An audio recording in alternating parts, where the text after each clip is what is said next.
Thanks, John, for agreeing to talk to Lewis and I today. Of course.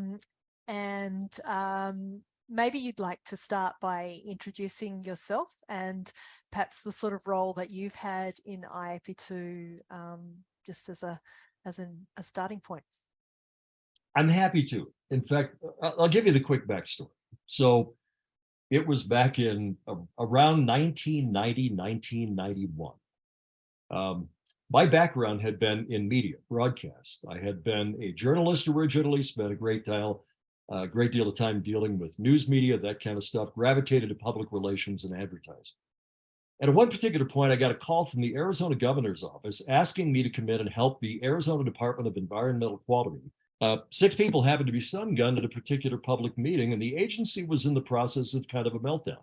It had lost a significant level of credibility. The public was demanding that the agency be dismantled and the federal authorities step in, and all the rest of this jazz. So anyway, I wound up going in and doing some consulting for the agency and eventually went to work for it full time. And I had been at the agency for about 3 weeks. And my boss asked me to go facilitate a public meeting one night. And it was over a groundwater contamination issue, a federal Superfund site. They were expecting a lot of people at this thing. A number of agencies were going to be there. The contaminant of interest for specifics was trichloroethylene, which is at the time, it was a probable human carcinogen. And it was in the groundwater underneath a number of homes near a semiconductor manufacturing plant. And people were so concerned about this, to put it in perspective, that they were putting saran wrap over their toilets because they believed the TCE was volatilizing, getting into the air and giving their kids cancer, right? So I, in my youthful arrogance and ignorance, thought, well, gee, how tough can this be? I was used to speaking in public. Facilitating a public meeting shouldn't be that big of a deal. So as I've told people frequently since, psychiatrists and psychologists tell us that it's fairly common for people to sort of lose memory or black out any memory of traumatic incidences like car crashes, accidents. So I don't remember much from that public meeting that night, but I do remember going to my boss the next morning and saying, look, I have no idea what the hell happened, but clearly I don't have the skill set to do what needs to be done for this job. And he told me, he said, as far as I'm concerned, I'm going to be working for this governor for the next 4 years. So you got 4 years to figure it out. And I went off in search of anybody that knew anything about this. And I ran into Marty Roselle, who was one of the founders of IAP2, who had actually called me the day after the meeting. She had been at the meeting that night, witnessed this train wreck, and said, I think we've got some things that you might be interested in learning about. And IAP2, I think, had formed about 30 days prior to this actually happening.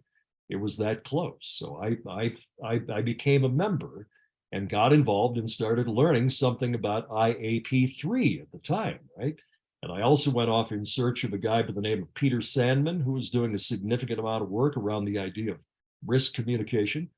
Vince Cavello out of Columbia University, who had coined the term low trust, high concern communication. Guy out of MIT, Harvard, Larry Susskind, who was dealing with angry people and dealing with angry citizens in these circumstances. And I started to learn from them. And basically that night of that public meeting that turned into a train wreck really changed my career. And I went off in the direction of this. I became fascinated by the subject, and I've spent the last 30 some odd years trying to learn more and more about it as time goes on. So IAP2 has been pretty critical to everything that I've done since. Fantastic. That's great. It seems like you still have a little PTSD though. Little PTSD still exists, absolutely. Yeah. Yes, I will never forget that night. Well, I will never forget forgetting that night. Let's put it that way. And maybe tell us about your contribution to some of the IAP2 training materials, and I guess what you felt that people needed to know, that then you put into the material based on that experience, or the experience that you had as an engagement professional since. Well, that particular night sort of, I guess, set the path that I was going to take with public participation. I really didn't know anything at all about public participation or public engagement. And I learned that from people that were actually actively involved in doing that work at the time, which was relatively new to me. Lewis was one of them. I mean, Lewis at that time had a significant level of experience in that particular field. There were a number of graybeards, the people that started the organization as, a fledgling group of people. So I guess I was reasonably smart enough to shut up and listen and spend as much time absorbing from these folks as I could. But I also knew that my take on it, dealing with truly angry, upset, oppositional situations, was the path that I was really on. Because working for that particular agency at the time, we were dealing with that constantly. We were doing something in the neighborhood of 2 or 3 public meetings a week. And every single one of them was contentious because they all involved environmental health and safety issues with people who were terrified, absolutely terrified of what these chemicals were going to do to them, right? And I was on the front line of that. So in learning from the academics and learning from the researchers that I mentioned before, it was kind of funny because from time to time I'd get a call from one of them because I took training from them and actually brought them in to work with us on a couple of projects. But I remember getting a call, I think, from Peter Sandman saying, so how's it working for you? In other words, his point was that, they're doing the research, they're abusing the graduate students to produce the data, but they weren't actually out there doing it in the field, actually standing up in front of rooms full of people to see how these principles really work. And I had the opportunity to do that. So I'd like to follow up on something. You mentioned risk communication, which obviously was a big piece of it. And the PI, would also think of Brooke Fischoff and Lichtenstein and all those guys doing that type of work around that. But I was working for many, many years also, well, constantly with the federal Superfund program, which we have an international audience here. So it had to do with abandoned toxic waste sites and trying to, get responsibility and accountability and clean them up and creating a stream of money to hopefully make that happen. And I certainly facilitated my share of just those types of meetings. But I think the breakthrough and the real tie-in to public participation was learning that simply communicating about risk was not going to get things done, that it was about shared decision making, and that the only way that it was possible usually to regain trust with the community was in order to make them part of the decision-making process, because otherwise they literally would never have any trust in you. So can you kind of talk about the intersection of public participation and risk communication in that way? Critically important, absolutely critically important. In fact, one of the key strategies for dealing with angry people has to do with control sharing, right? And sharing that control, putting control into the hands of the people that are actually affected, is one of the ways, one of the most useful ways of helping people mitigate their own sense of their own lack of control, their own anger, their own fear, right?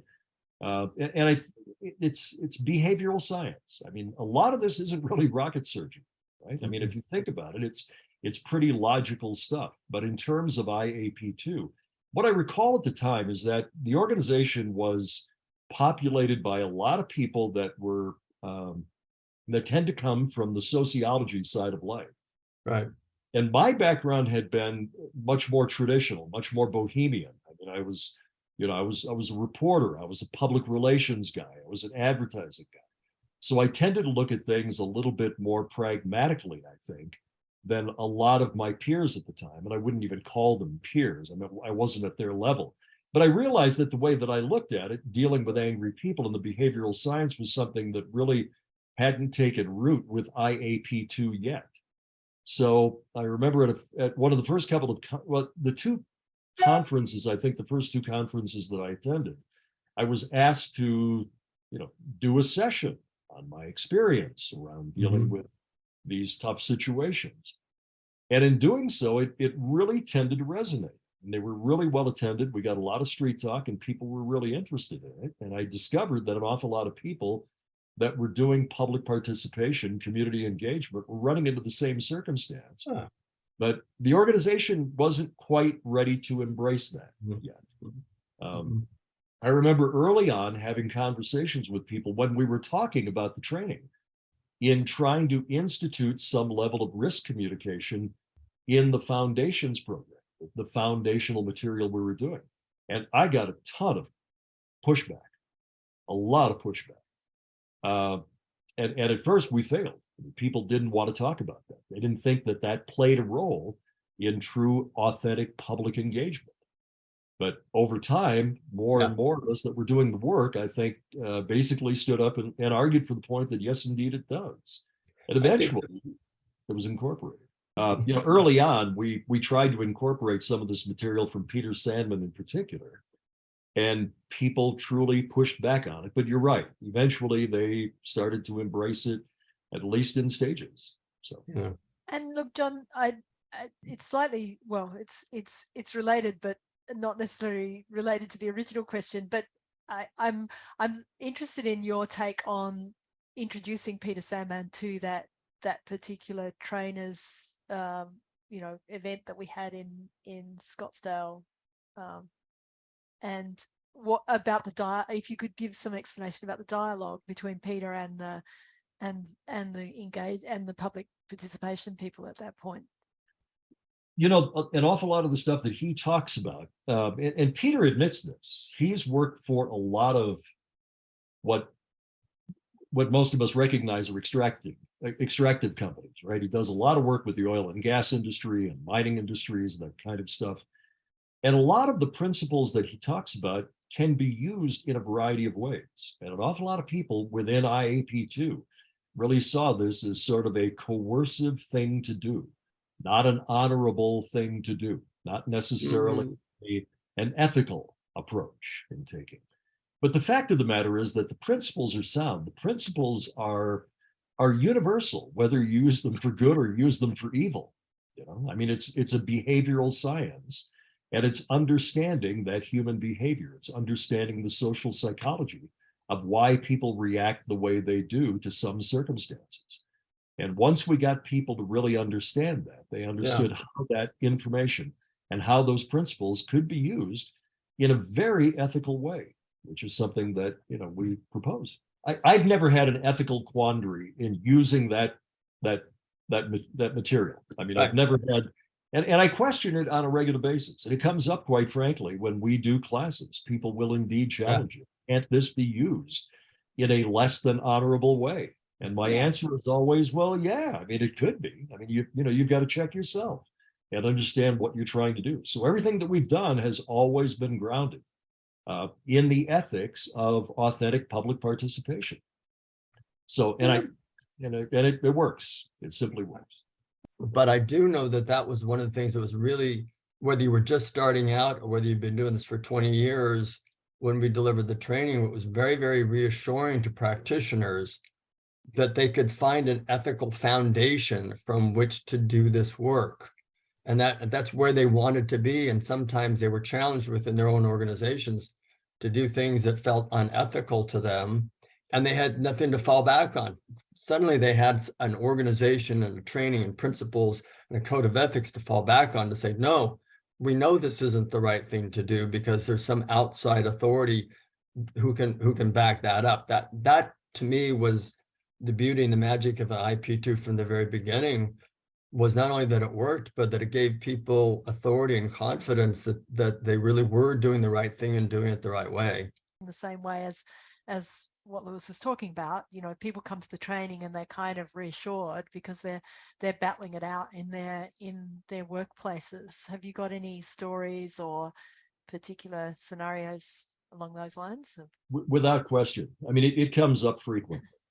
It comes up probably more frequently in dealing with private sector clients than it does with the public sector necessarily, because everyone knows that the public sector operates on truth and righteousness. I have no idea. I'm being facetious here, but obviously portends to be. But I do works on occasion for private sector organizations, more so now than I ever have before. And what I'm finding interesting is that I've been working with one particular company for the past 7 years, and I won't name them specifically, but they're in the extraction business. In the extraction business, the mining industry has, a long sordid history of a lot of wrongs and a lot of evils that have been perpetrated on people throughout history.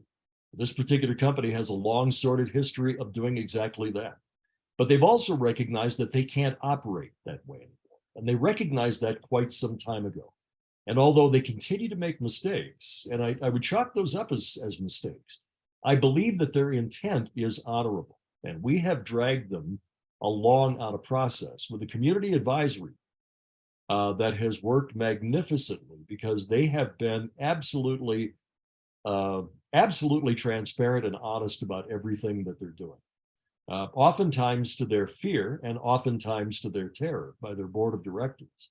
But the fact of the matter is that it's worked very, very nicely.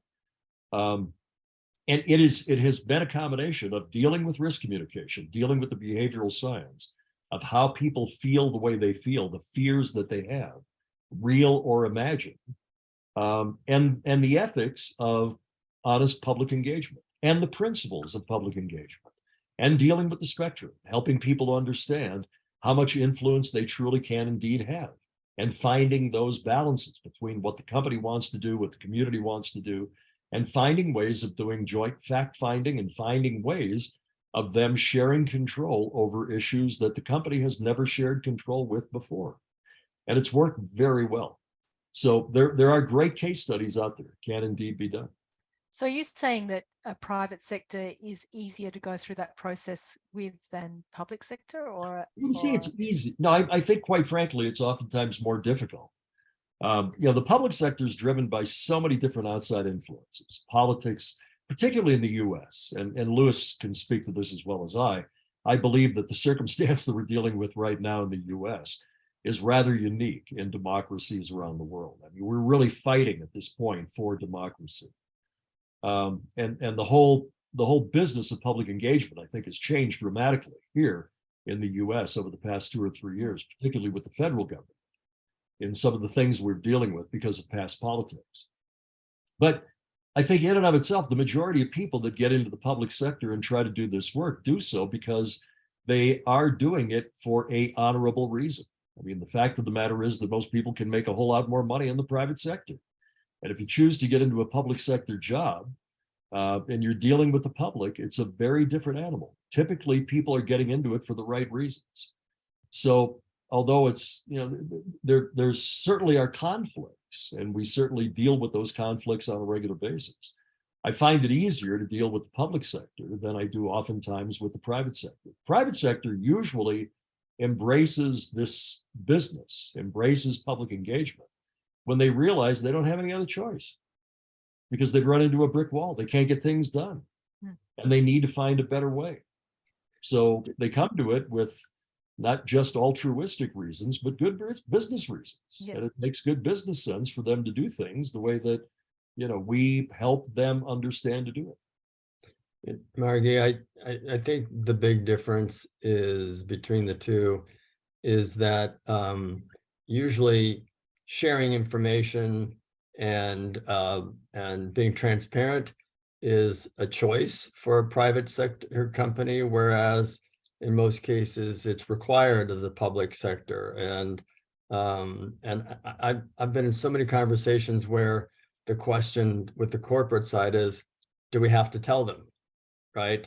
And that's usually not a choice. Usually there are too many sunshine laws and everything else. So in some ways they do have more moral dilemmas because they have more prerogatives to Well, I don't know why, but in Australia we well, in my own experience, you get a lot more a lot more pushback from public sector than you do necessarily private sector.